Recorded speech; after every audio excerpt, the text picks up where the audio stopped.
Welcome to Safer Communities, and we welcome Councillor Robert Kemp to his first meeting.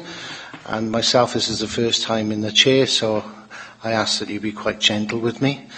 If you could turn off your mobile phones, make sure they're off. And also attending today is Kim Pugh. And I'd just like to remind all members to sign the attendance book and confirm if any apologies have been received, which is, we've had apologies from Councillor Morby. Are there any other apologies?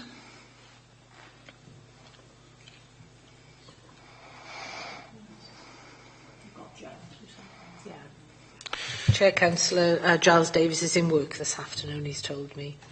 Thank you very much. And now declarations of interest. Can members who have a personal interest in this item please declare this now? So no declarations of interest. Okay, the report today is the environmental enforcement options for future service delivery. The background to this report is that the report sets out the contract process relating to environmental enforcement and the options that are to be considered for future delivery of the service. A decision is due to be made on this issue by Cabinet on the 8th of October. Therefore, Safer Committee have been asked for their views, which will feed into this meeting beforehand. The committee have been asked to scrutinise and review the following options and provide a recommendation on how environmental enforcement should be taken forward. The four options are: funding should be sought in order to all environmental enforcement to be delivered by Kingdom as per the submitted tender. The second option is change the way in which this project work is delivered, similar to Blaenau Gwent, so that funding is used for specific dog fouling enforcement. The third option is to elect to carry out the contract process again in the hope of gaining a more favourable tender. And the fourth option is to end this project so that environmental enforcement is no longer carried out at this level. What I'm going to do now is I'm going to call upon Kim Pugh to provide a brief outline of the key issues for consideration by members. Over to you, Kim. Thank you, Chair. I wasn't going to go through each of the options individually, looking at what they entail, but I have done just a summary, really, of the advantages and disadvantages for members of each option, which, if you're okay, Chair, I'll hand out now. I could pass those that way. Can you pass those that way?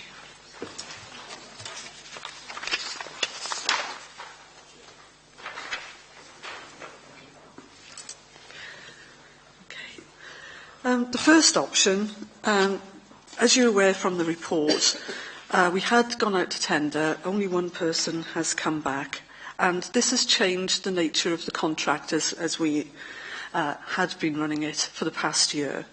For the past year, the contract had been run as being cost neutral to the authority, and there were no actual calls on our budgets. There were, however, some demands on staff time, particularly from Alison Hughes, who dealt with the appeals process, from me, dealing with the prosecution process, and from Justine Cass from the legal department, who was actually taking these cases to court. So there were some costs, but costs within existing budgets of staff time. If we were to continue with the existing service, there are some advantages. We know Kingdom, we know how they work, we know the enforcement officers. Overall, I think the pilot was generally successful, and I know it was discussed at some length at this scrutiny last year, how the project was being run and people's comments as to what was effective, what wasn't, and the recommendations of the committee then were taken into account in the spending of the surplus money that was raised. They do provide enforcement officers plus admin staff. We've had a very favourable report on the service from the police, in that although they cannot provide support to the service when they're out and about, and the PCSOs will not be issuing fixed penalty notices on their own accord because it's not regarded as core policing. They do appreciate that having other people actually on the street does have a knock-on effect. And detailed in the report are sometimes where our Kingdom enforcement officers have actually helped the police in their duties merely by being there. On one occasion, someone that they stopped was very obviously drunk and was about to drive off. And at the police's request, they just kept him talking until the police could get there. So they have been helping that way. We've served approximately 2,000 fixed penalty notices. The majority of these are for litter, and I would say the majority of the litter ones are for cigarette-related litter. But it has had an impact on litter itself and have some qualitative responses from the neighbourhood services that it is having a difference at street level on what they're picking up. The disadvantage of option 1 would be the additional cost if we actually accepted the tender.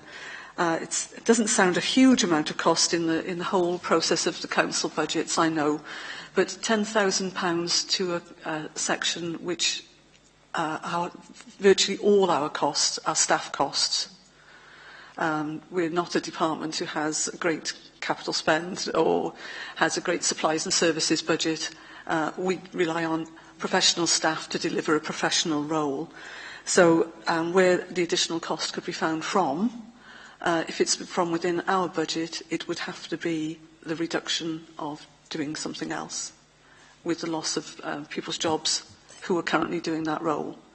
So if we are prioritising this, it has to be at that level, really, that it's a higher priority than the things we already do. There were complaints about members about the low level of dog fouling and dog enforcement generally. Unfortunately, I think regardless of whatever scheme is undertaken, that is always going to be the case. It is so much more difficult to actually undertake the dog enforcement because you actually have to witness the dog fouling and then witness the owner not picking that up.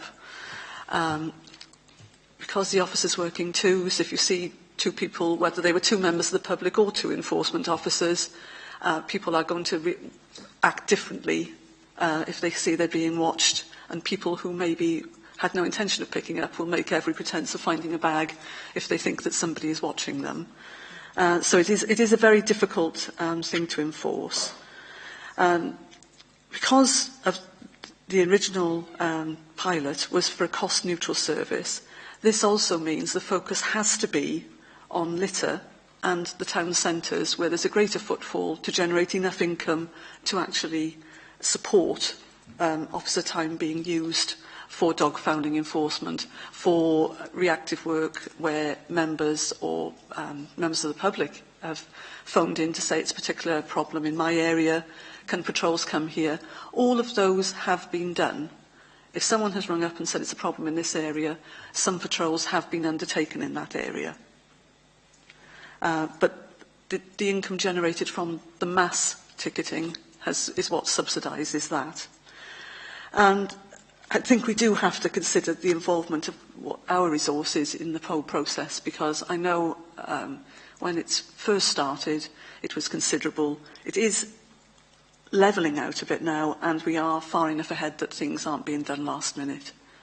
Initially, we were having, where we had a backlog of cases, things were approaching the 6-month limit, so that put pressure on my staff, put pressure on Linda's staff, in that we were on a very tight timeline to get these in. We have been fairly successful with the prosecutions. There are a handful that haven't been upheld in court, and the magistrates have generally fined people slightly higher than the fixed penalty cost, and the council has been awarded some costs. Thing to remember with that is that fine does not come back to the authority. That stays central, but the costs do come back. But some of the people who will be going to court will be paying this on instalments, small amounts at a time, and the fine is taken first, and costs to us come after that. And I think, in fact, we had our first cheque from the court about a fortnight ago with some costs on it relating to a kingdom prosecution. And that's from a case that was heard in June last year. So it's taking that length of time. Option 2 is to actually consider what, if we were going to pay for a service, what we would actually want that service to be, really. If we are going to purchase time from a firm, whether Kingdom or somebody else, for enforcement, would we rather that negotiation be based just around we wish to purchase time for dog fouling enforcement? Blaenau Gwent have got an operation where they pay for the admin support for their service. They have a litter enforcement and dog fouling, but they pay for the dog fouling separately and they pay for the admin support separately, which brings the cost down slightly overall on the service. So we can look at playing around the edges like that. We have tried that with the existing tender, and we still think it's going to be an additional cost to us of £10,000. If we did look at saying, well, can we approach someone and just purchase time for dog fouling and dog control orders, because that's the issues that are more important to members, there would be the cost is still an issue. There would still be the money to find for that service. The difficulties of enforcement against dog fouling don't go away. They're still there. There would be additional costs if we wanted patrols to work shift-type times or to be out in the evenings, early morning. Even that becomes difficult in the winter months because you can follow a dog walker but you can't see what's happening. So it's a very strange setup for dog fouling. And we would have to expect there'd be a very low level of income to offset our costs. Even when we had somebody walking around Pontypool Park fairly regularly with looking at dog walkers, we served about 3 tickets. So it's that hard. So I'd have to be honest and say that you'd have to accept that the whole of the cost of that service would have to be accepted as being paid up front, and anything we got back would be a bonus. And there would be no dedicated admin support in that instance if we purchased sort of 2 people to do dog fouling for so many hours or whatever. So all of the admin support would fall on our department. But there would be a lesser volume of work because it is the general litter which creates the volume. The third option is to actually go out to retender. After the tender process had finished, we were approached by a company who were interested, but it was after the tender had ceased. There are a few new companies out there now, so we could be lucky and attract a different tender. And that could result in us being lucky enough to have a cost-neutral scheme at the end of it. As a disadvantage of that, the drawbacks of option 1 apply still, but obviously the additional cost may not be an issue, but there is still going to be a greater focus on litter and city centre, town centres to get the numbers, and Torvine resources being used for the prosecution part of the equation. We also would have no experience of how the new contractor operated. At the moment, the existing contractor, we know how they operate. We don't get very many complaints about how they operate, and we have a good working relationship with them to resolve any issues that we have. But retendering is an option, and I know that most people would rather, if you tender, to have a choice at the end rather than only one option coming forward. And the fourth option is that we just stop doing it, basically. Obviously, there's no cost to the authority of doing that in actual cash. Maybe some in reputation and people not being very happy that if it's a service they thought that was useful and should happen. And there would be no resources for us, additional resources, or the strain on resources for carrying out the appeals process, the prosecution process. And disadvantages, obviously, there is a loss of service. I don't have any resources available in-house to replace the service at the same level at all. There would be some occasional patrols regarding dog fouling, as there are now from my own staff, but they are occasional. You can't afford to have 2 people just walking around the district 37 hours a week in the hope that they will spot something. So there would have to be an acceptance from members if we cease it altogether that it really is finished. We can't just turn it back on if there's a problem in an area. Also, the dog control orders have been introduced to try and reduce dogs being on play areas, children's play areas and playing fields. And little enforcement would be carried out if the employment of the contractors to do enforcement did happen. Some would happen because we have authorised people like the countryside people. We can authorise people in neighbourhood services to, if they see it, to actually serve notices on our behalf. But it would be incidental to their job rather than their actual job. So those are the 4 options, really. As a service, we are quite happy with the way things are working now with the existing tender, but we would, we accept that it's members' opinion as to what they would wish to see and how that progresses. And also, if there is an additional cost, it is going to have a severe knock-on effect to the rest of the public protection service. Thank you. Thank you very much, Kim, for putting across the points so well with the advantages and disadvantages of the 4 options. This, members, now is your opportunity to ask questions to Kim, and I'm sure she'll do her best to answer them. So if we can start, I know Councillor Taylor is very keen to start with the questioning. Thanks very much, Kim, for that presentation. You've answered a little bit of my question, but with regards to the costs incurred by court costs, administrations and all, in your opinion, is it worth continuing with this system? Because I will just go briefly. I've been a magistrate for a number of years and I've sat on cases like this. And when it comes to fining people, first of all, you've got to look at their means before you can undo things. And I was on a case quite a number of years ago when the costs to Torfaen Borough Council, and I wasn't a councillor at the time, was £600.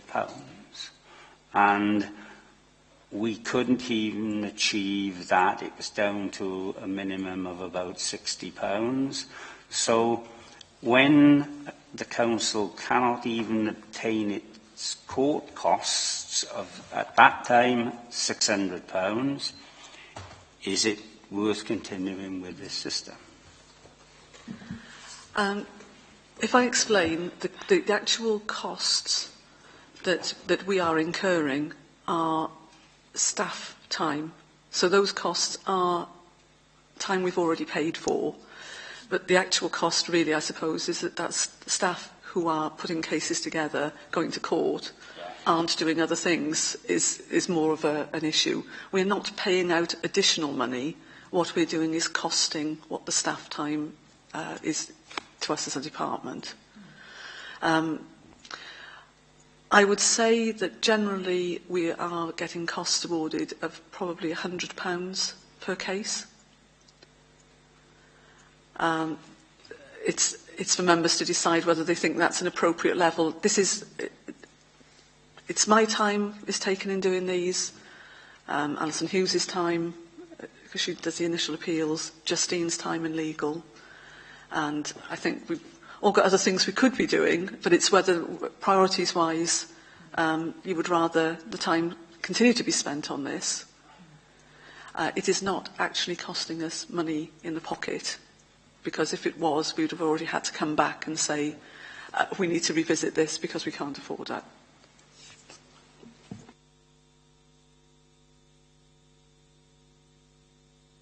I can't quite understand what you were saying there, Kim, because, like I said, this case that I sat on, there was £600 of the council's costs. Now, that is the council's solicitors to come to court. That is everything. And when you cannot achieve getting that back, so how much does you were saying each individual case is £100? No, it costs about 500. So, We actually put forward to the court what our costs would be, Yes. but those costs are generally officer time. Now, officers would be paid regardless of whether we're going to court or not. So it's not an additional cost to us, but it's a recognition that we have spent that much time, if you're working week, doing that case. Right. Now, we are not in these sort of cases asking generally for £600 or anything like. We're asking for about £100 or £150, and we are generally getting that. Actually getting it paid back to us obviously takes the time of, if people are paying in £5 a week or whatever, there's 20 weeks before they've paid their fine, and then more time after till we get that. But I have to say that out of the tickets that we've served in the last financial year, we actually served 1,959 fixed penalty notices, but we actually only went to court for 354 for non-payment. Now, there'll be an odd few that I have removed because of circumstances have come to light that someone is ill, a mental illness or whatever, and it's not appropriate to prosecute. There will be others where we don't think the evidence is strong enough. We have had a couple because enforcement officers have left and can't get back to be a witness in court. But it's not, the vast majority in Torvine's case are actually paid. So the fixed penalty notices are served and the vast numbers of them are actually paid up. That's not the case everywhere. Our experience was much better than that in Blaenau Gwent. And Blaenau Gwent have found out recently, because they've recently put their fixed penalty notice up, it's now up to £125 with £100 for early payment. Their payment rate has dropped from 64% down to 40%. So you can get a bit more in per case, but you have to go to court on an awful lot more. So they're juggling things, and I think this whole thing is going to be juggling really between, is my time more important to be spent doing this or to be doing something else? But it's not an additional cost because my salary is being paid anyway. And we don't get any, or very rarely get any costs from legal having to go outside. It does happen occasionally because of cover and the capacity of legal as a service. That doesn't happen very often.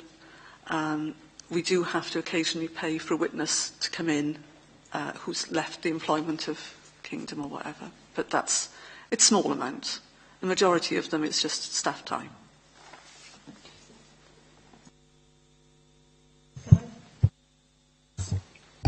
So what you were saying, Kim, really is for every one of those that goes to court, you were sort of £500 short in your staffing budget. No, it doesn't cost us £600 at all. We're not claiming £600 for all of these. That was an example that Councillor Taylor gave. But if you weren't doing these, that staffing budget, you could be doing other things. So really, we are getting around to that because you are actually doing this work where possibly there are other things. I don't think at the moment, we are not doing this instead of doing something else. I think what it has done, though, is put pressure on everybody in the service because you're still doing your normal day job and we're doing this as well. So it has really squeezed people And at times when things are being done at the last minute because we've been waiting for something, it really is a pressure point then. So there's quite a lot of pressure. We haven't obviously costed out what it cost us to actually produce legal files in photocopying or whatever, because it's part of the job. If you're going to court, you have to produce them. But there will be things like that, yeah. Yeah. So what you're saying then, Kim, there is some spare capacity with officers that is being utilised for this enforcement, the administration of it, but overall, with the fines and balance, it's actually cost neutral to the council. I would say that there isn't really the spare capacity. It is being done on top of jobs, and it means things maybe are being dropped off the end that we would have done, but it's a question of priority. Pam, do you have a question? It's kind of similar. But the question is, if we're going to continue with this scheme, how can we demonstrate to members of the public that we, as a council, are taking littering seriously and being proactive towards those who do litter? In other words, publicity. Is it worth doing it, really, if nobody really realises the council are doing it anyway?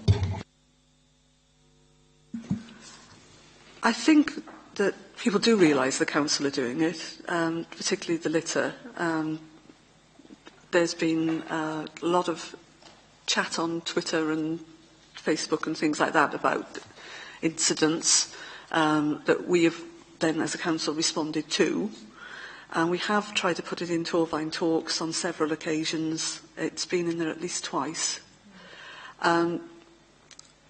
Neighbourhood services actually do talks to schools to try and get school children in the habit of not creating the litter in the first place. And at the moment we don't actually enforce against people under 18.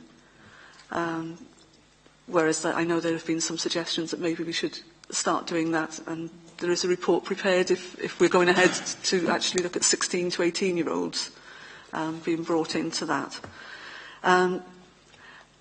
We have tried over the years all of the educative things, particularly with dog fowlers. We've given out the bags, we've given away poop scoopers, we've put notices up, we have done events where we've done free microchipping, but provided advice and information to people to try and get them to change behaviours, which is why now, with the notices, we don't give someone just a warning. If you do it, you get a notice, because we've done the education to death, I think. Unfortunately, from looking at the fixed penalty notices, there are some people who have been served fixed penalty notices for litter 5 or 6 times. They've gone to court, they've been found guilty, they've paid, and we've still got them.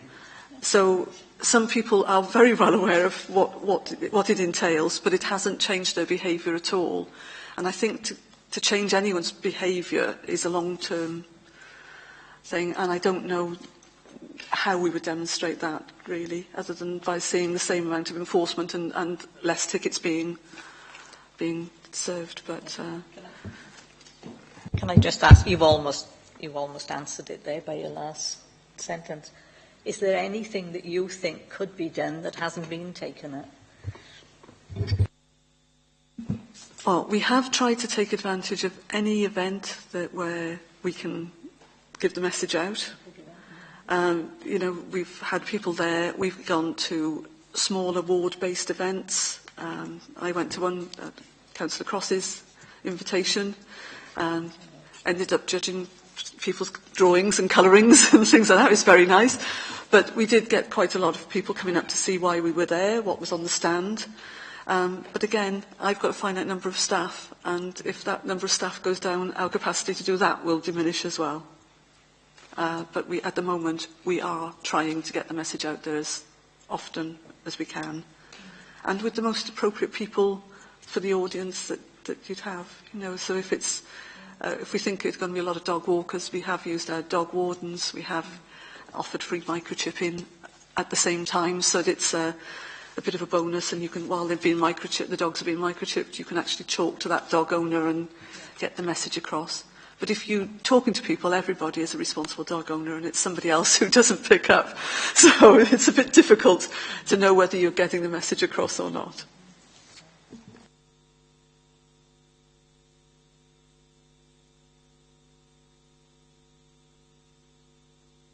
Visit this morning. Did I understand correctly that we issue dog fouling bags?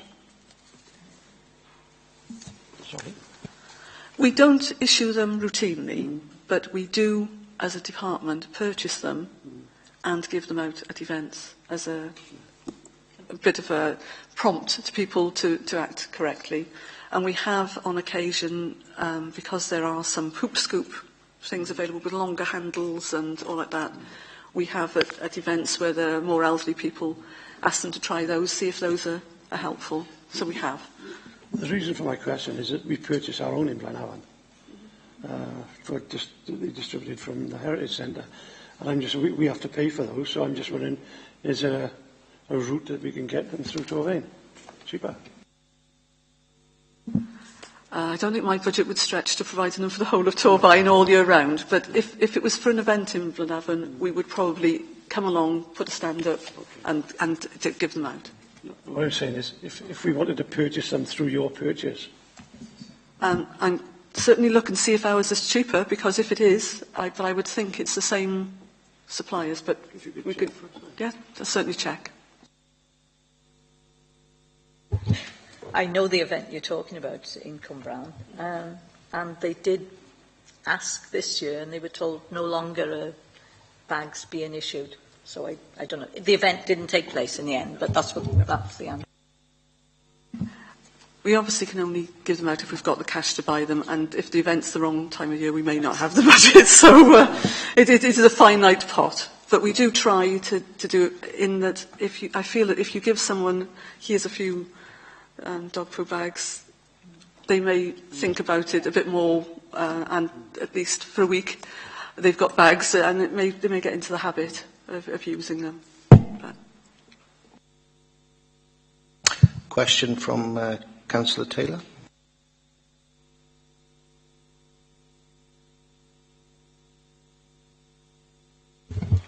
Kim, in the background paper that we were given, you were saying that there are hundreds of complaints concerning litter, dog fouling and smoking in public places.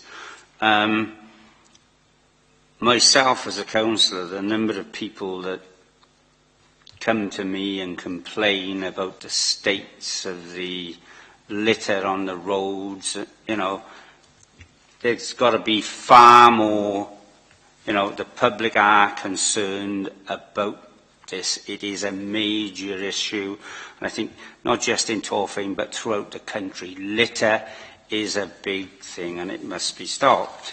But my question here is, is the whole of the borough being covered effectively by Kingdom, or just where hotspots are and where fines are easily achieved?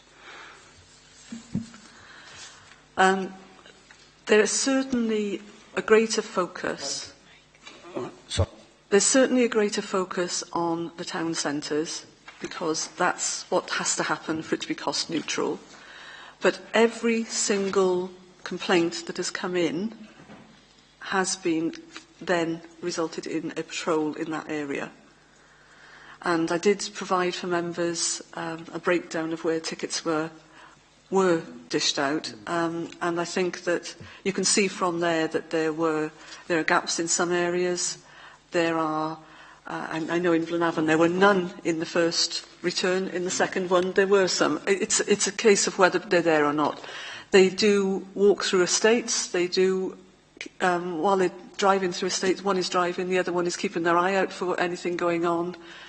They are spread as much as they can, but there is the underlying thing: for a contract to be cost neutral, there has to be a volume of tickets sold, served.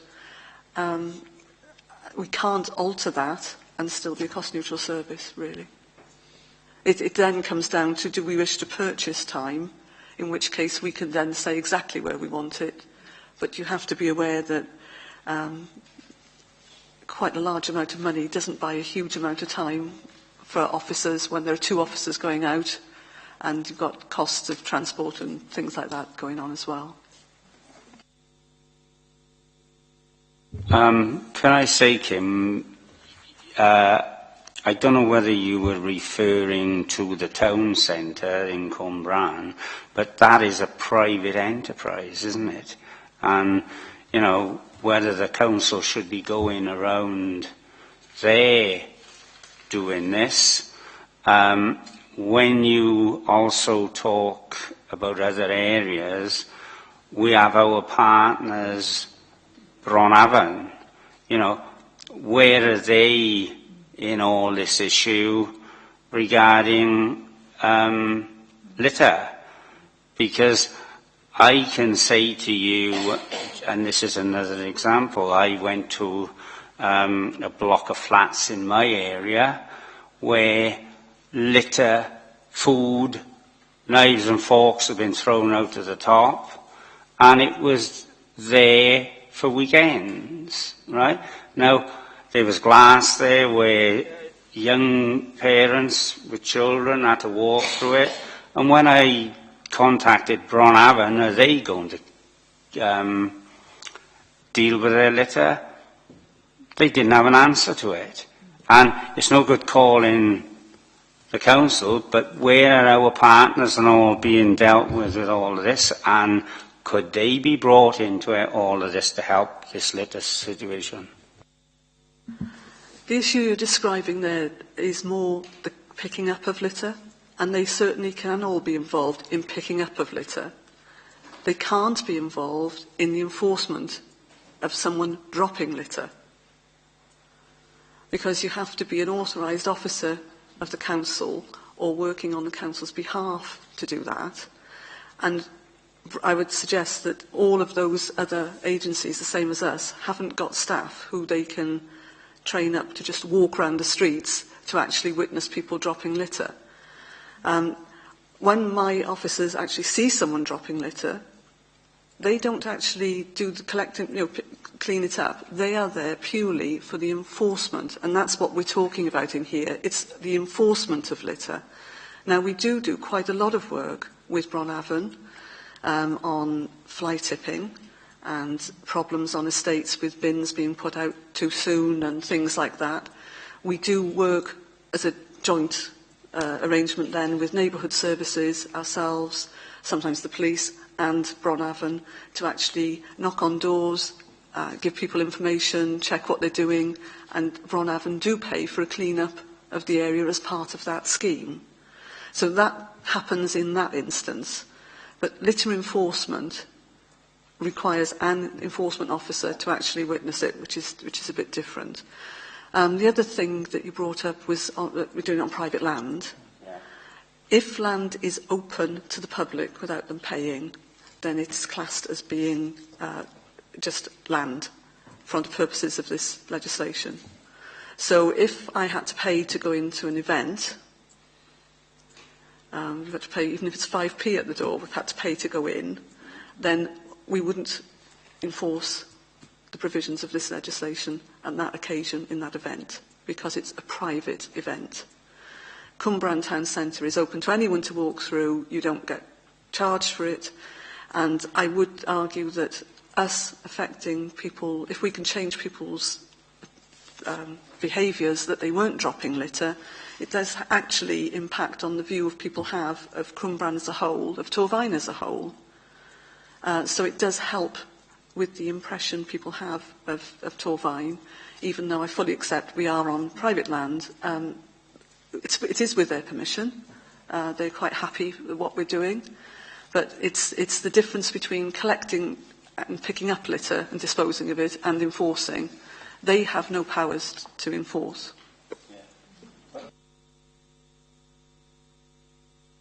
Go back to my question, Kim. Is the whole of the borough being covered by Kingdom?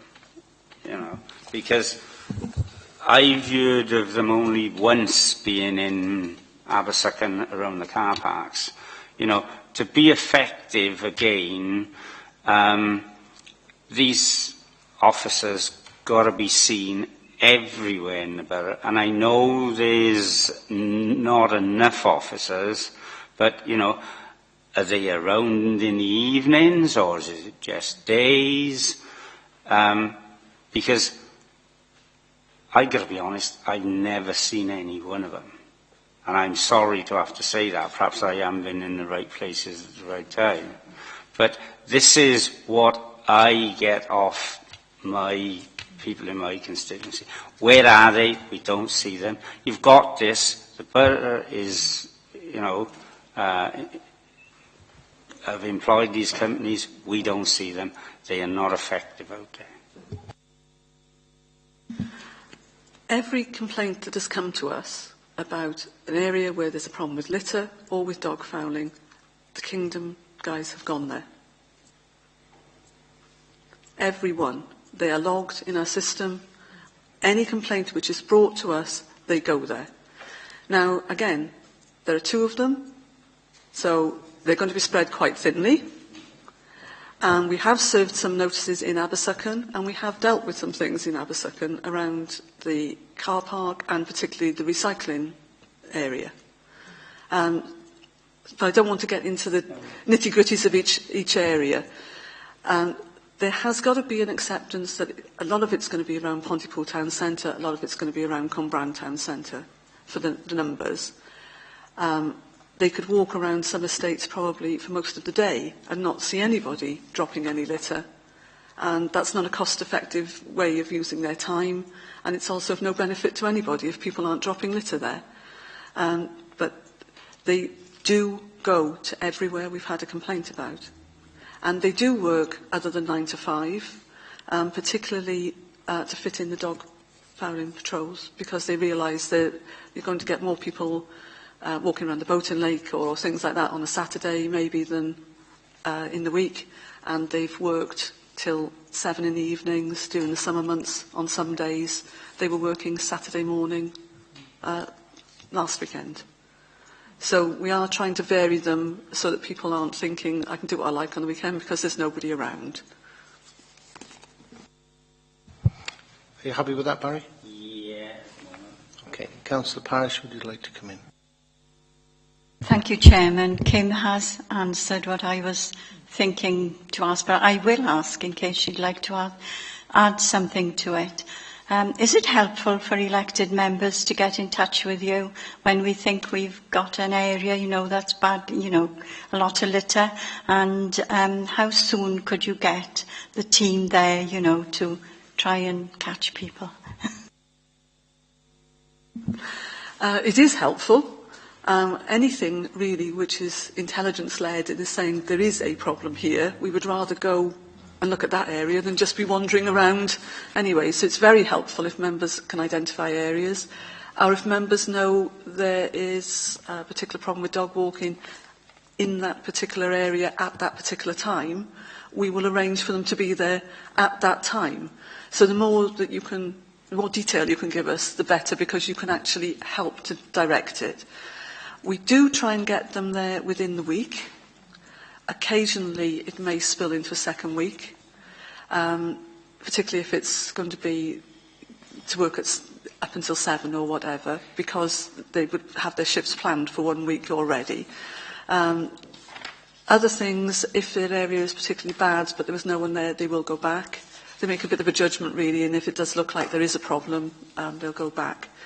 I can't say though that I have actually gone and monitored the effect of that, so I can't really say whether it's been particularly effective, but we do log all complaints, and I can report to you what's happened on each one by looking at the system in work. All the actions taken will be logged on against that. Okay. From the questions so far, I just want to put things into perspective from what the information and the answers you've given, Kim, is that from what I gather, that this is one of the most reported things to the local police as a complaint from residents, be it mostly dog fouling and dropping of litter. And what you've got here, you've got 2 enforcement officers. If you take the borough, Torvine, the centre of which is my ward, Pontypool, and 5 miles each way from Cwmbran to Blaenavon. So you've got a 10-mile distance there and quite a lot of square miles. And these 2 guys are covering just that whole area. So you have to put things into perspective. And you also have to be mindful that in the last year, they've actually issued 2,000 tickets. And that works out at, say, 170 fixed penalty notices every single month. And bad news does travel fast, so the awareness and their profile is being raised.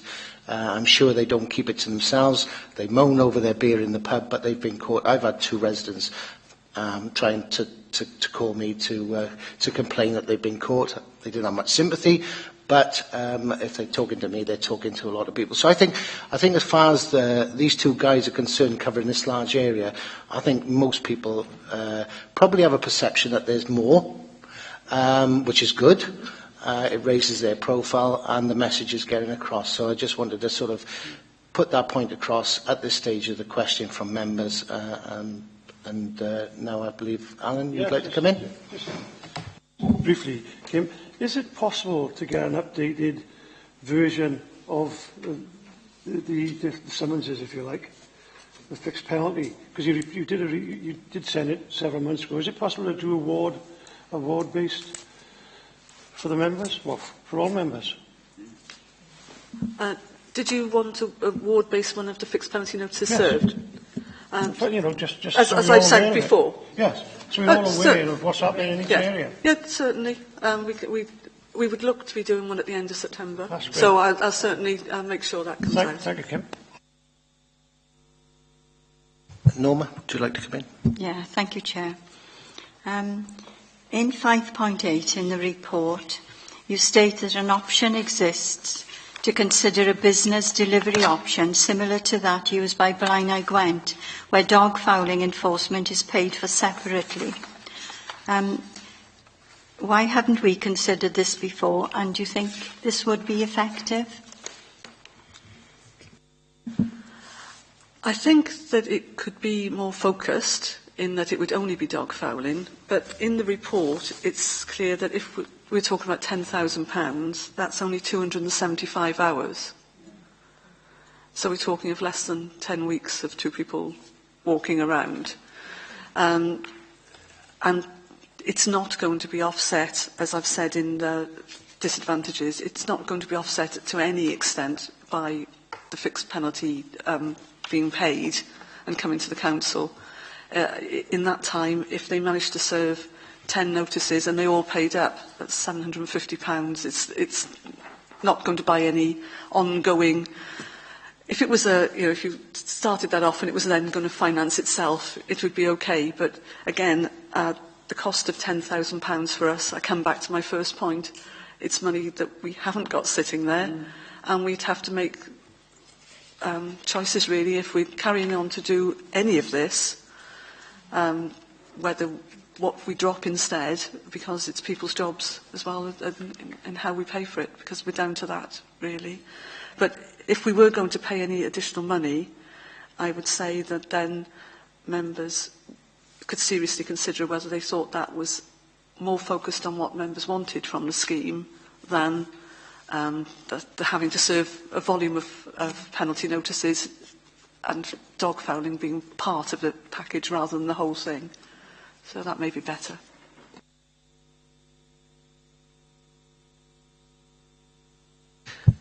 And the next question is from Councillor Pam Cameron. Well, we've talked about this, about Cwmbran shopping especially, and what I wondered, is it possible to approach perhaps Cwmbran shopping or the police for any sort of assistance? Because at the end of the day, I'm sure people think, yes, it's nice to see Cwmbran town centre clean, but if the reason it's clean is that, you know, it is effectively costing us, do you think they would do anything, or have they been asked? On behalf of the police, I could say no, they won't. But we've had the conversation with the police. We haven't approached Cwmbran Town Centre, but I'm certainly happy to actually put that to them. That would they consider sponsoring it in some way or paying a portion of cost? But it hadn't been considered in the past. No, I just think private firms like that, they often like good publicity. And if they seem to be doing something like that, we might well tap into something that, you know, at least it doesn't seem so bad that we're doing most of the tickets on a private enterprise, really. Chair, could we possibly extend that to Bronavon as well? Thank you. Please. I'll certainly ask the question.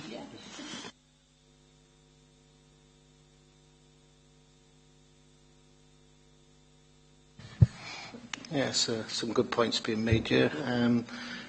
I'd like now for Councillor Norma Parish to come in. 1 second.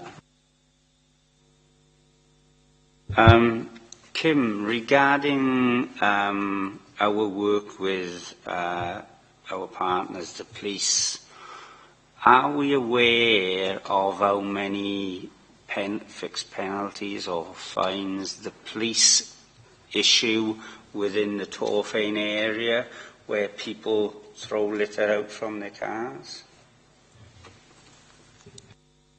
I'm not aware of that instance specifically, how many they do, but the PCSOs were all given the powers to do fixed penalty notice for litter of people, and they've served one in 3 years, 4 years. It is not regarded by the police as being core policing. It's not what they see their neighbourhood teams are there to do. The police are happy to assist the enforcement officers if they are in danger, but they're not happy to assist if someone is not given a name and address or something like that. So, but with regards to the litter from cars, I don't know. I'd have to ask the police because they don't tell us that. It's not a statistic that they've shared with us. So. Well, I'd like, if it is possible, for you to find that out from the police, because all this impacts on what Kingdom does as well. Do you know what I mean? If somebody's throwing litter out of their cars, Kingdom can't even be bothered there, but it is still litter that is being thrown in this borough. So I'd like some, evidence from our partners of what are you doing.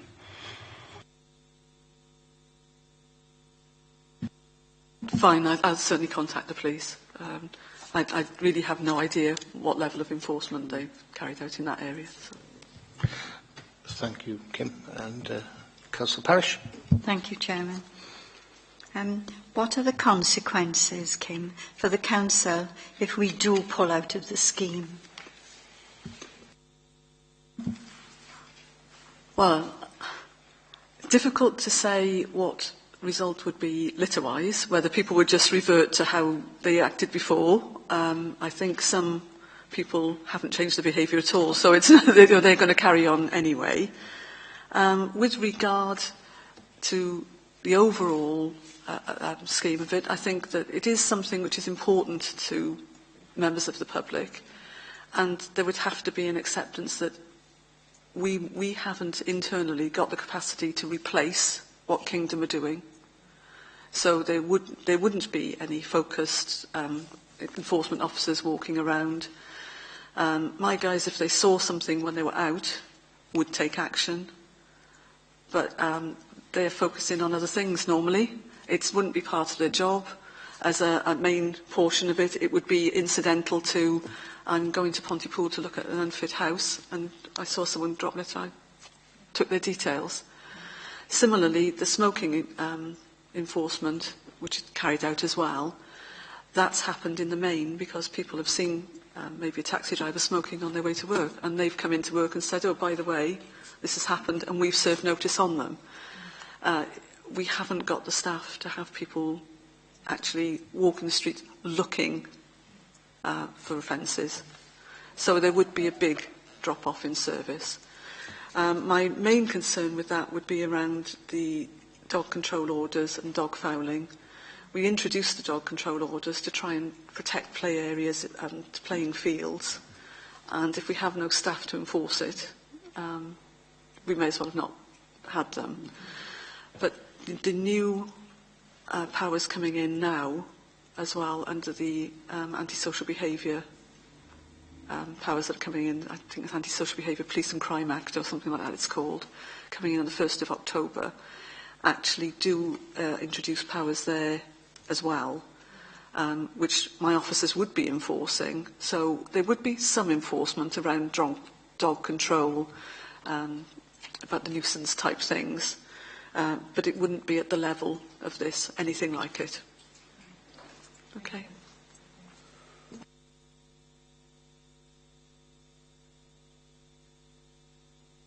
Kim, this is the first of two questions that I have for you, and this one relates to the tender process. In 5.2.1, you state that the process was open to a wide range of business models so that all local authorities, small local businesses and larger national businesses could apply. What was the process for going out to tender? For instance, where did you advertise? The process was done in conjunction with the council's procurement officer to make sure that we did it all according to council rules and procedures, and it was deliberately left that we wouldn't put burdens on a company that they would have to have an annual turnover of a certain level, which obviously then excludes the smaller companies off the bottom. It was advertised, I believe, in the local papers, and on the web, and in all the places we normally put them. By the local papers, I think it was the Argus that was the main advert. Okay, thank you. That's fairly regional, the Argus. So my second question is, was adequate consultation carried out inviting companies to tender?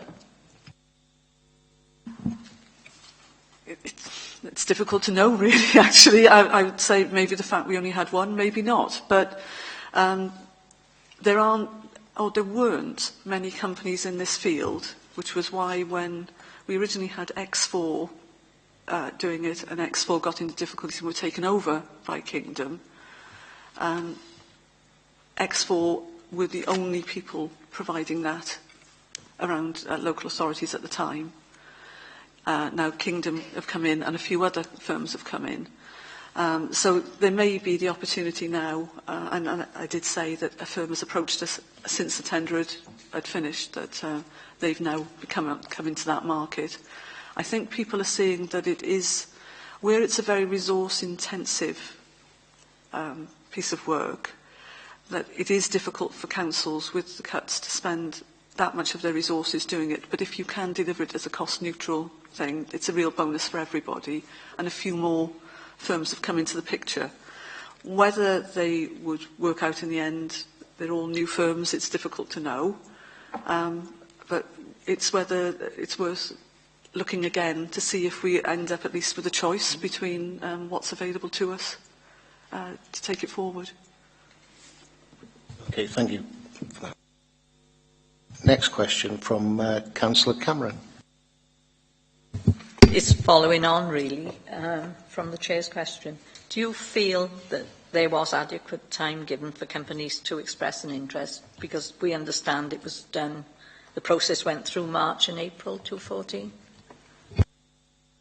It was done with the procurement officers to make sure it was the standard process that was done.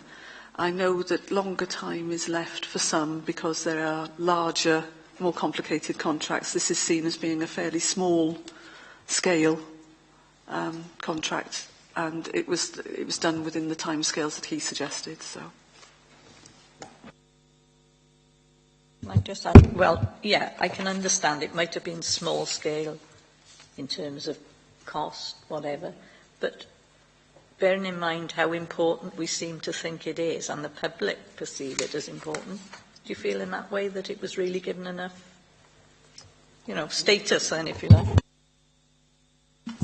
I can understand your concerns, and I can see that certainly I think that litter and dog fouling are important to the public. I'm not sure the enforcement of it is as they want it not to happen, really, rather than that there be enforcement.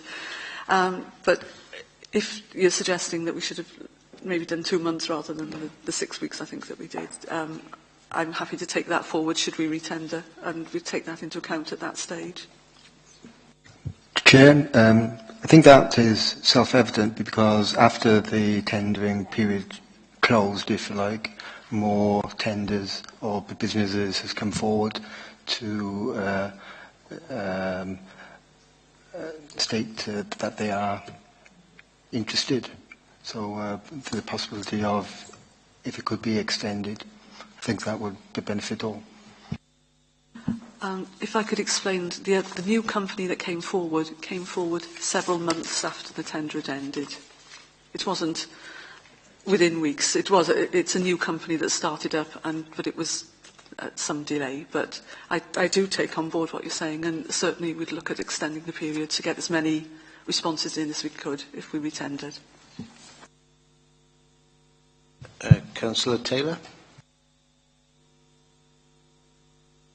Thank you very much, Kim.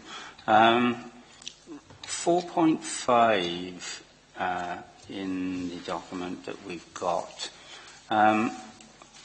What is the gains from Kingdom working with officers on other issues? And is this good use of Kingdom's resource? Because you were saying they're working with dog wardens to catch stray dogs and fly tipping and things like that. So is that a good resource of Kingdom where they should be concentrating on These were really not planned work. This was opportunistic, really. Kingdom have actually witnessed fly tipping while they've been out and about, and have actually taken evidence, taken people's names and addresses, taken car registration numbers, so that my team can then take enforcement action against those people. And the dog part, these were dogs that were fouling in the park, that were stray dogs. One of the Kingdom officers is actually trained dog handler, and so worked with our dog wardens to actually restrain the dog. The dog was chipped. We could then go to the owner's house with the dog and take it further from there. But it's not, they're not planning a day out with officers to do these things. These are things that have happened, situations that have arrived. And my dog wardens do actually meet up with the Kingdom enforcement officers from time to time, because if they have got spare capacity to actually do some dog enforcement themselves, they split to go one warden with each enforcement officer to make 2 teams. So 2 teams will go round somewhere like Pontypool Park from different directions, or around the Boating Lake, just to really improve the quality of the dog enforcement and to try and catch people. So it's that sort of thing.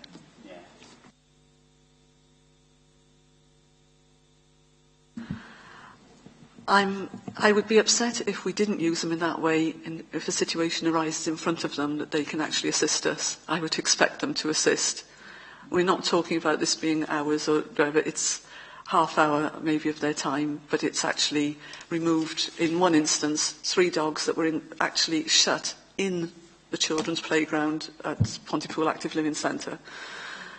So it was a very valuable intervention there, and my 2 dog wardens acting alone would have had to spend double their time catching 3 dogs, so it was good. While you mentioned that about our dog wardens, are our dog wardens trained that if they see dog fouling, could they not issue tickets? They can issue tickets, and they do, if they see it and there's an owner there with the dog. If there's no owner there, they tend to actually catch the dog and trace the owner through that way. There are some difficulties in my dog wardens are also my pest control operatives, and they tend to work individually.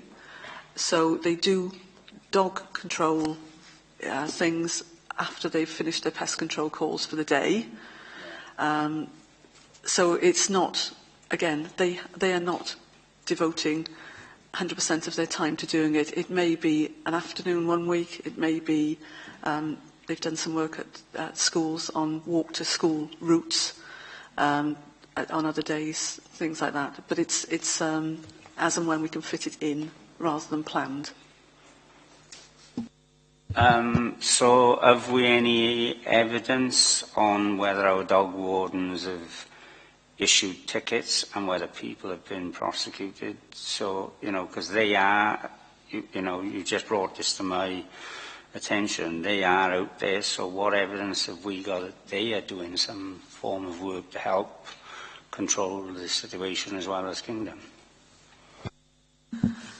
I would say over the last year they haven't served any tickets, but that's because of issues over long-term sickness and a new employee who's being trained. But the expectation is now that they're both up to speed and they're both back in work, that there will be additional enforcement. Particularly at the moment, since introducing pest control charges, the call for the pest control service has dropped, which means there is additional time to actually spend doing some dog control issues. And in particular, I want them to concentrate on the walk-to-school routes, because that's an area where you can actually get parents on board. You can flag up existing dog poo along the route and point out to people how disgusting it is, and you can then 2 weeks later enforce on that same area. So that's what was being proposed. Can I ask if the Kingdom or your own staff work unsociable hours instead of regular 9 till 5? Kingdom certainly do. My staff will, if requested to. Obviously, if we've got something that we think is important, if the dog chipping thing was going to happen on a Saturday or whatever, my staff are quite willing to work on Saturdays to do that. If we're looking at dog fouling in the evenings, early evening, most people are quite happy to do it. If it's later on in the evening, I have to consider then safety of staff and things like that as well. But yes, they would do. And what about Kingdom? If, like, the fact that people have to go to work, if they've got a pet, they obviously need to walk their dog, etc. First thing in the morning. So, do they work from 6 till 8? Would you? Kingdom have, at our request, done patrols at 7 in the morning. Because we are basing it then on what people are telling us. If people are saying that they're the dog walker who regularly fouls here walks the dog at 7, we would try and be there at 7. And they have been there early evening type things where people are complaining that dog walkers are using playing fields to exercise dogs, and it's almost like a family walk in the early evening, and the dog is running everywhere. So they have worked those sort of hours. And up to 9 o'clock at night, because again, it's the last duty before people retire, let's put it that way, is to walk the dogs. If I could just come in, there's obviously an issue when it's daylight hours is obviously the only time they can work, because, in the winter, evidence gathering outside of that is difficult enough. If anyone has evidence of this is a problem in this area, and Mrs. Jones has told me that one of her neighbours walks his dog regularly at 8:30, and they go round the green and they stop outside my gate every time and foul, they will go there at that time. Bearing in mind that can only happen summer months at late hours. If you can't actually really see the dog, you can't take enforcement action. So in the summer months, they've certainly worked longer hours. That's the reason they've worked Saturday mornings. Thinking people maybe get up a little bit later on a Saturday and go for a longer walk with the dog, and you may see more people out and about. And some tickets have been served on a Saturday morning. But The dog fouling ones, I think it varies from people like Duncan, who's out walking the dog at sort of 5:30, 6 o'clock, through to people who are working them at 11 o'clock in the evening. So there's got to be a balance somewhere, and so the more evidence people can give us when they are complaining, the better chance we have of targeting that to that. But we're quite happy to do that sort of, those sort of hours.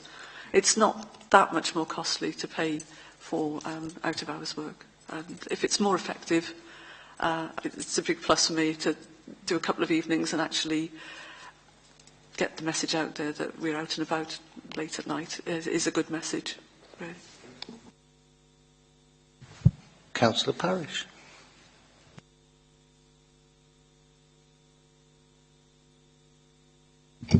Thank you, Chairman. Kim, you have mentioned that the £10,000 funding shortfall, you would have to find that. Yeah? 11, sorry. Oh, right, 11. Yeah. I've been too busy coughing. Have you received many complaints from members of the public in relation to Kingdom's conduct? We have received a few. Unfortunately, I couldn't actually access the database this morning to tell you how many, but I would say, given that they have had an interaction with nearly 2,000 people, the actual complaints are very small. All of the complaints are investigated, and some of them, people have complained that they've been rude, they've been overbearing, and things like that. They do wear a camera, which they switch on, and we have watched footage which have shown 2 enforcement officers being extremely polite and a great provocation, yet the person has complained that they are being overbearing, and they are trained. Any complaints about their behaviour also go to Kingdom, so they're getting investigated from both sides, really. There has been one complaint that I felt they did overstep the mark, in that they followed somebody who refused to give an address, and they followed for 5-10 minutes, and I thought it was excessive, and we withdrew the ticket on that lady, and I wrote a letter of apology, and the Kingdom guys, we sat down with them and went over what we thought was appropriate. So we do take proper action if a complaint comes in. An awful lot of them are complaints that they shouldn't have. It's worded as a complaint against the officers, but it's more a complaint that they've been not allowed to pick up the cigarette end, or not allowed to retrieve the litter, or things like that. But they are all investigated. But I would say it's a tiny proportion, given that they talk to 2,000 people in a year. We'd be talking about 20. It's as small as that. Can I ask, do people realise they're being recorded? That's the first thing they say, that they're Kingdom officers, they're working on behalf of the council, they show their identity badge, which they wear on their neck, and then they point to the camera and say, this conversation will be recorded both for your safety and for my safety. So it's done for both ways, really, because they can be open to allegations of things they didn't do. And also, if somebody has said, well, I didn't do this offence and all the rest of it, it is quite useful sometimes to play it back and find that they've actually said, yeah, I know I left it there. So it gives us extra evidence as well. And there are other ones where you may find that someone who's lied about their name and address, it's your evidence then to prove that they were obstructing an officer. So it does work as evidence in some cases, but most of the time it's there purely to protect the person who's being questioned, and also the Kingdom officer for any allegations that come their way. Do they have to record the act taking place as such, or is it just the verbal communication? They don't record the act taking place. If they were filming without identifying themselves, we would come into all sorts of problems with, are we filming covertly? Are we filming people we shouldn't be filming? They only film their interaction with the member of the public after the event. The evidence which is used in court or on the fixed penalty notice is the evidence of the two officers who have witnessed it. Thank you, Kim. This is my final question. Can you set out for members what the impact would be of having to absorb the increase in charge of the fixed penalty that Kingdom is proposing as part of the new tender process? It's difficult to say actually what the precise impact would be, because it would be something we would have to come to members for members' agreement as to which were the priorities for them and which things that we currently do they wanted us to stop doing. We do an awful lot of different things, most of which are statutory duties. So there could be a case of coming to members to say in the future we're only going to do high-risk food premises, we're not going to any others, or we're only going to go to some of our high-risk premises and not all of them. We're already having thoughts about this with regard to this year's budget settlement as it stands. So an extra £10,000 pressure on that would add into that. We are looking as a department at what things that we do could we really do less of without having a huge impact on members of the public. Other things we have a duty to do. We are charged with doing them. We have to do them regardless. And we do have to have capacity to deal with emergency situations, things like that. So it's a very difficult decision to make as to what would have to go. One of the things that has been proposed and is done in other authorities is that pest control is no longer provided.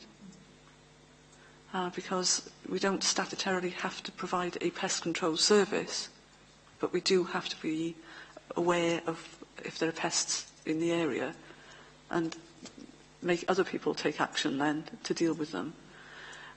We thought that the pest control service was quite valued this year, so we've attempted to see if we can get an income by charging, but that will be reviewed at the end of the year. There are other things which I think members would be very upset if they saw go. There may be some that members would be quite happy to see not be done anymore, but it would be members' decision really as to which things they wished us to stop. Because it would, if we had to find an additional £10,000 on top of the percentages that we're planning for, we've got to say it could be the difference between losing 2 jobs or losing 3 jobs. So how we would work out what went would be part of a member's decision, really. So. I probably didn't make myself too clear on that one, because the absorption was not for the 10,000. And for me, personally, my opinion is that I don't think that is an option for us to go down where it's going to cost the council 10,000. Mine was more focused on the the current and existing enforcement company, and in this case it's Kingdom. When we took them on, the fixed penalty notice is set at £75. Okay. Welsh government guidelines say that the fine has to be between 75 and 125. Is it? Yes. Okay. We're at the bottom end of that scale, but I think for people watching who are not aware of this, then the £75, out of that £75, initially Kingdom wanted £45, am I correct? Yeah. Oh, sorry.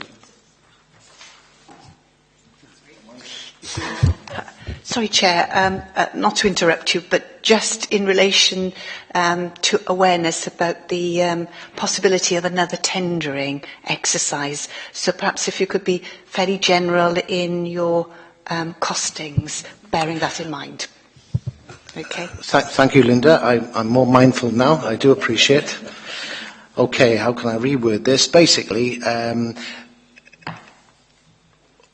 what our existing third-party providers are actually asking for is to continue, the fine would have to be increased.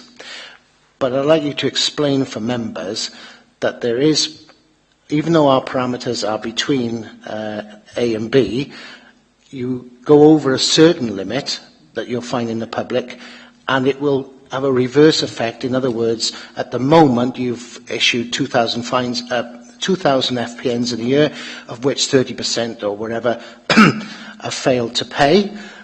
Those figures would change dramatically if you increase the FPN. And there is an example, I believe, of a local authority nearby who did just that, and they're finding it more difficult to actually enforce the fines. Yeah, it is a, very much a balancing act. If you put the fine up, then less people pay. But against that, for each fine that comes in, you get more money. And it's very difficult to judge where that balance is going to come if you start changing it. We introduced the £75, and we have had about a 70% payment rate all the way through. Blaenau Gwent have had recently a massive increase up to £125, reduced to £100 if it's paid early, and their payment rate has dropped from 64% down to 40%. Just check that those figures are right. Yes. Now I know it is early days, and that may come back up to the same levels over time, but the people who don't pay in Torfaen now generally cite the fact that they can't afford to pay £75 in one go, and there isn't an option to pay in instalments, because if they've part paid and then don't pay, we can't take them to court because they have made some payment, and we don't want to really just be doing a debt collection thing, because that's fixed penalty notice was set up to avoid that, really. So I don't know what the balance would be. I would be reluctant to put it up. I think for some of the people that we are serving notices on, £75 is a very considerable amount of money.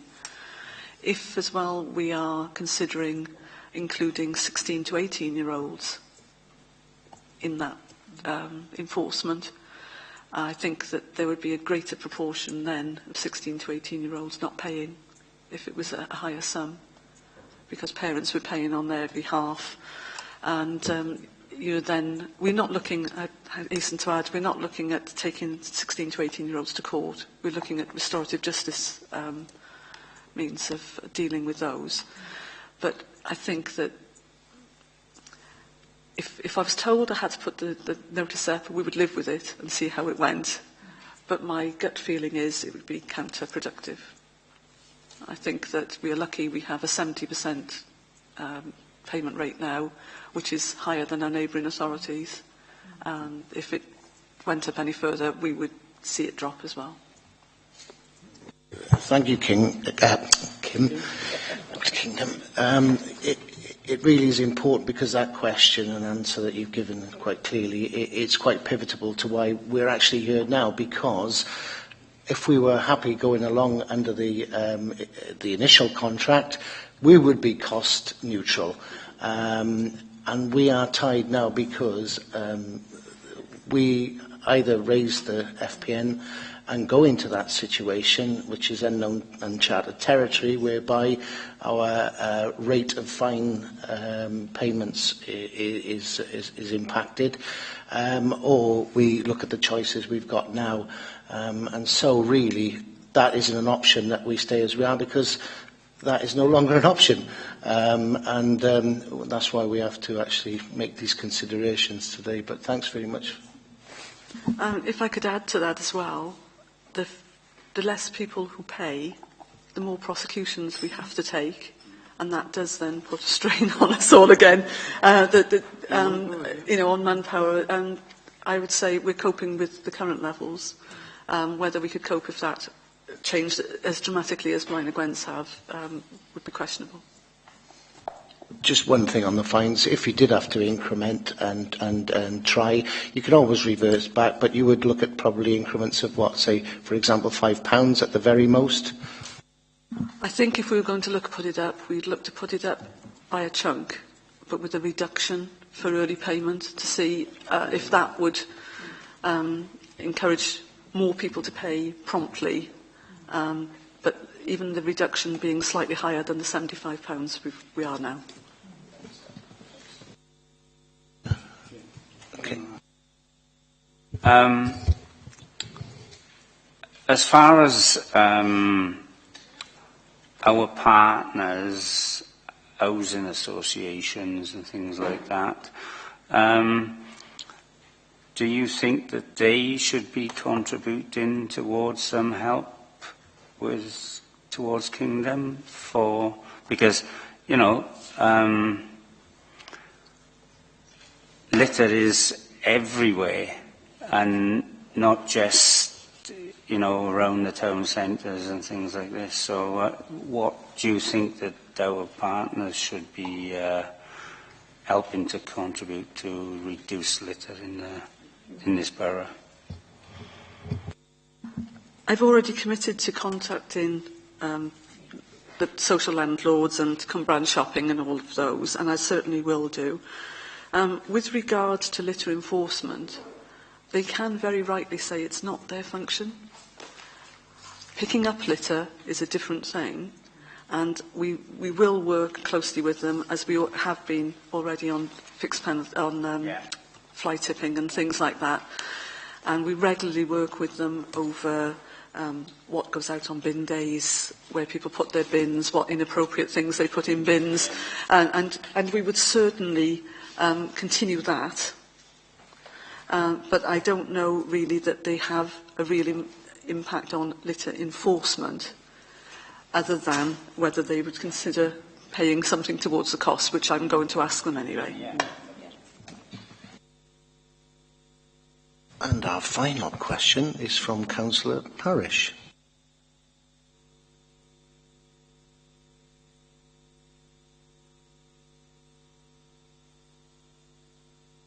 Oh, sorry, I'll start again.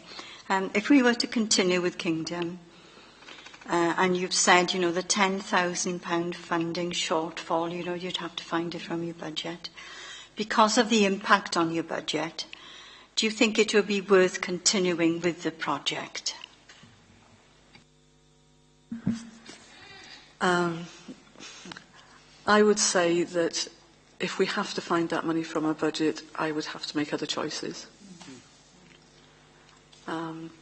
We're talking of a choice between doing this as maybe doing inspections of people's homes. There is still some very poor quality housing stock around Torvine, which I think is higher up the list. There are some things that we do that maybe I would think are lower down the list, but until we've done that exercise, it's difficult. But at the moment, the gut feeling is that probably the core environmental health things that we do probably comes higher up the list than litter enforcement. But actually preventing litter, I would like to see, if we had some magic bullet, we could actually talk to someone and they actually take it on board and stop dropping litter. It'd be fantastic. I've got no wish to see people in courts for not having paid a ticket, but it's what else can you do to actually get the message across that it's not acceptable. Some areas are fairly clean, and then you go around the corner and it's just a complete mass. You know, if you walk some areas where schools are coming out at lunchtime, it's before lunch they're tidy, and after lunch they're like a bomb's hit them. And I'd have to say that we've done all we can to actually impress on people that litter isn't a thing that's acceptable. And I don't know if any of you have got any other suggestions what more we can do. This was brought in as this is the push that people need. Whether it's been successful or not is for other people to judge, really.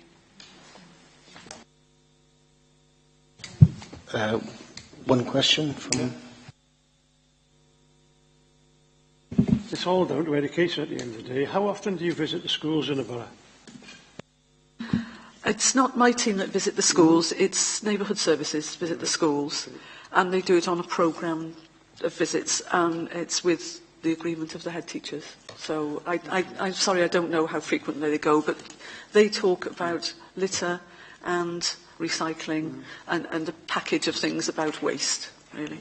Okay, I'd like to understand that further, Chair, if we could address neighbourhood services and find out what the programme or what the plan is for visiting schools, because I know we've got a brand new school in Blanavon, and I'm a governor. I've not seen any activity up there. Could I just ask, when does the existing contract come to an end, please? Kim? It has already ended. Kingdom are continuing to operate on an ad hoc basis while the process is being concluded. Thank you very much, Kim. Are there any other questions from members of the committee? If there are not any more questions from members of the committee at this point now, I mean, obviously, this is a topic that generates passionate debate, so much so that I took the liberty prior to the meeting last week, and I emailed members who are not part of this committee, and I did get some responses, but they are points that have been covered here today. So I'm sure I'll thank you on their behalf for that. What we need to do now is we need to, and I did at the beginning, is to re-emphasise the 4 points of why we're here. But I will do that again. But before I do that, the three of the 4 points actually involve having an enforcement company. The other remaining point is the option of having nothing at all. So I want to take it up one level at this meeting, and I just need to ask each one individually to eliminate either the 3 or the 1, is to say whether you as a member feel that there should or shouldn't be some kind of enforcement, having heard all the debate today and some of the positive things that have come out of it. For you, Alan, do you feel that there should at least be something or nothing at all? There should be something, definitely. Okay. Because, you know, I know I'm going ward-wise again. You know, you go up around the Garn Lakes and it's just a mess.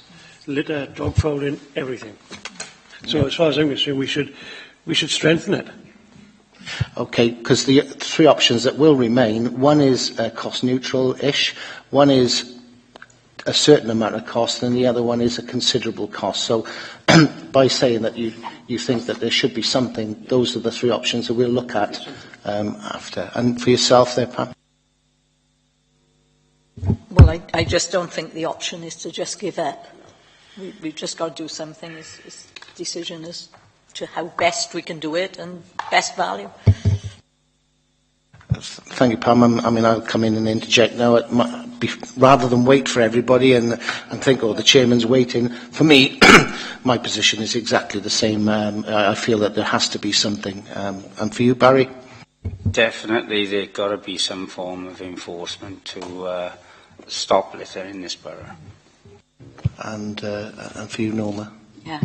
I get such a lot of complaints about litter and dog fouling that I feel that we have to be seen to be doing something about it. I do have concerns, you know, Kim said she thinks there are other priorities, you know, and I agree with her, you know. It's all so important, you know what I mean? You know, the house calls and, you know, you said people are living in bad conditions. You'd like to be looking at that. That's also important. But I do feel that we should be seen to be doing something.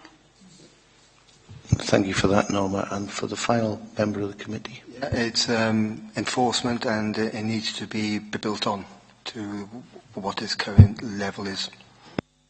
Okay, thank you for that. So that appears to be, for you, Pam, if you want to come back in. I'm not changing what I said, but I think we should keep on with it. But I think we have got to try and stop the criticism that we all get about the bin men making so much mess. I'm not saying the bin men, but the actual way that refuse is collected. You know, I've even been told somebody will pick a bag up out of a food bin, pick it up. Well, they biodegrade too soon. It's all over the street and they walk away from it. So I think, you know, we've got to sort of get our own house in order. No, these are valid points, and thank you for that, Pam. So we are unanimous as a committee that we have to do something. So that takes out the option, which I will point out, is to end this project so that environmental enforcement is no longer carried out at this level. That is completely been eliminated from the options that we were provided with. And I'll now reiterate the three options that remain. The first of those options is to identify the funding needed to allow environmental enforcement to be delivered by Kingdom as per the submitted tender. The second option is to change the way in which this project work is delivered in line with that delivered in Blaenau Gwent, so that the funding is used for specific dog fouling enforcement in conjunction with the other environmental enforcement, which, from what I gather from Kim, that's an expensive option. In Blaenau Gwent's case, they are paying some money towards the ordinary environmental enforcement and paying separately for dog enforcement. So they're paying two lots of money there. But we could look at negotiating with Kingdom or any other firm what they would charge us for just doing dog enforcement, how many hours we could buy with a certain amount of money. We can certainly look at what the options are around that. Okay, thank you. And the final one is to elect to carry out the contract process again in the hope of gaining a more favourable tender. So that would be, at the moment we're out of tender, as has just been pointed out, and they're on an ad hoc basis. At the moment, the old the previous or the only one that we've had, which is Kingdom, they're carrying on. Nothing's changing as far as that, but they won't do that for too much longer because they've made it quite clear that they want they want, in order to function and to cover their costs, they need the FPN to go up. And if we keep the FPN as it is, then we will, as a council, be subject to around about 10,000 a year. So this is a very, we're sort of being guided, really, with our options of getting less and less. So that's what we need to discuss now. And I'm happy to take anything from the floor. Sorry, when are we going out to tender? It's gone, is it? We went out to tender in March, April this year, and there was only one person tendered. Since then, another company has come forward.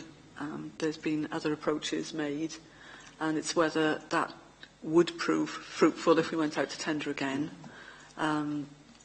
We can try. That's all. I don't know what the outcome would be, obviously, but we can actually put it out for tender on the same terms as before and see what comes back. Because the concern is, sooner or later they're going to walk away, aren't they? Kingdom. Yes. And we'll be left up the creek without a paddle, really. We'll be left with an interim period where we've all agreed at this stage, if to have enforcement, but it would be difficult because we could have to borrow more time to find a suitable replacement. But when did the goalpost change with the when they finished their last contract? There was a tender process. Did the goalpost change during that interim period where they asked for more? The tender they submitted would have cost us more money. We've gone back to them to see what bits we can shave off or do ourselves or whatever to bring it down. And this is where we are now. We can't reach agreement because of the extra funding. So it's likely that without going out to re-tender, the contract with Kingdom will come to an end. I wanted to clarify that because I didn't want it to be seen to be unfair to Kingdom, given that the goalposts had changed and it wasn't driven by us. It was actually, you were happy to continue and asking for those same criteria, but they changed that. So therefore we are quite correct in, we can't accept it as it is because it's going to be a cost and we have to get that approved. So by going out to tender again, you now, late in the day, a second company, as that's what you're saying. Could I ask, in regarding the tendering and the successful applicant, let's put it that way, is it for a certain number of years, or should I say for how many years is the contract going to be for? It's a standard terms of the most tenders the council puts out. It's for 3 years, but extendable by another 2, if it suits both parties.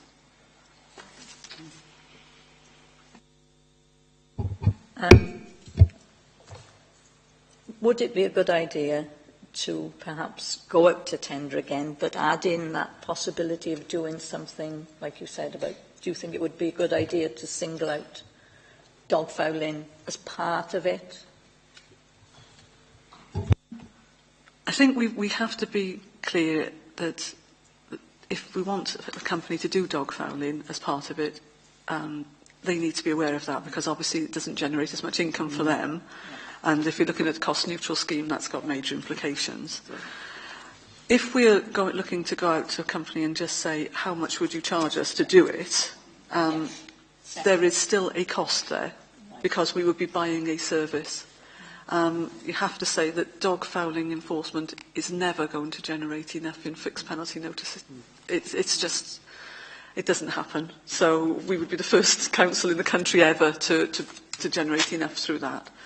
It would certainly get more enforcement than we had before, but it wouldn't be the coverage that I think members have sort of expressed today, that we want to see them everywhere. We have to be honest, if we're thinking even of spending £10,000, you're talking about 2 people for a couple of weeks. You're not talking about a long-term scheme for that if you're buying it in.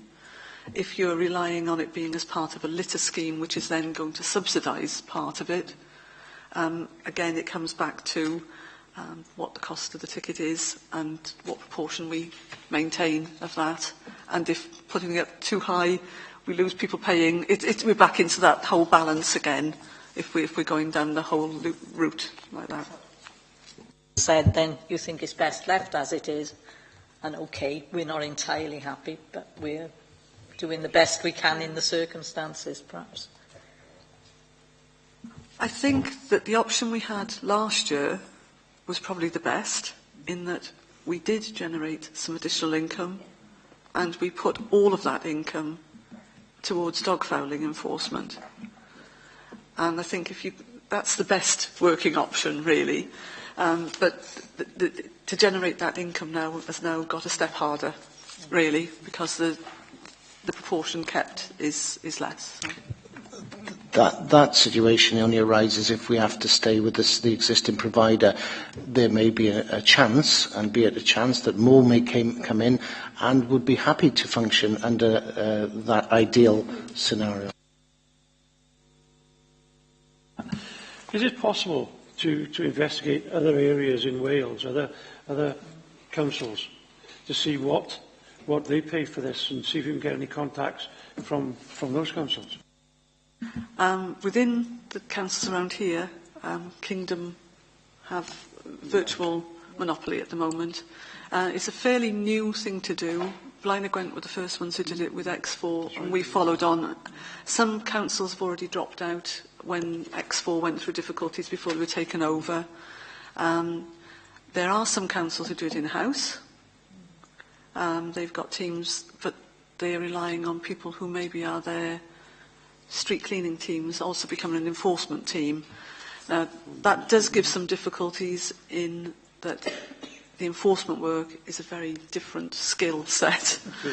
And it doesn't suit everybody to do. It's quite confrontational. you have to consider whether that works or not, and whether they've got the capacity to do that, or whether you're talking about employing additional people to do that role. But there are multinational companies around that provide that service. Am I right in saying that? There aren't many, actually, who provide the service of enforcement officers for this. A lot do it for parking, but parking is generally less confrontational because a lot of the time the person isn't even there. You know, this is actually asking somebody for their name and address on the street. If you look at Kingdom's website, I mean, the business model itself is very, very straightforward. You put a uniform and a hat on somebody, and they could become 1 minute a security guard. They can be litter enforcement at the next. And you'll see from their website that they provide all these services. What the difficulty is, and I know there's two issues here, litter does cover cigarette butts, paper, and also dog fouling. Dog fouling being the most passionate talked about. It's the most difficult to prove, and that's what we've covered today. And it is catching them, because when you're dropping litter, it's usually in a town centre where there's clear and an obstructed view. But when it comes to dog fouling, it's down in the grass, and you know, to actually say that that's yours and not that one, it's very difficult. So for us now, we need to sort of pull in and look at the three options that we got, rather than look at the effectiveness of one company, and really make a decision. And if you want, I'm quite happy to start the ball rolling. And for me, I've looked at this a number of ways, and I do believe, in the interest of the council and the local authority, from me personally, it's always worthwhile going back out to tender. Because at the moment we're not governed by any contract. We are providing a service ad hoc. It can go on forever, but costing this authority £10,000 a year is not an option in these austere times. And for me, that is that is my option, and that's what I would vote for. But for you, I'd go along with that. I'd go along with that, Chair. No problem. Yeah, I think it's the sensible thing to do, really. Go out to tender and see if there is something a little bit better out there. Yeah. Yeah, option 3, retender. well, that's excellent. That doesn't really have to go to the vote, and therefore, I think we can close this meeting now, given that we're going to recommend to the Cabinet the option of going back out to tender. I'd like to thank everyone for attending today, in particular Kim for giving very clear and concise answers to the members, and also to the public who are watching. The date of the next meeting, I understand, is the 10th of December. If you can mark that in your diaries, and enjoy the rest of the day.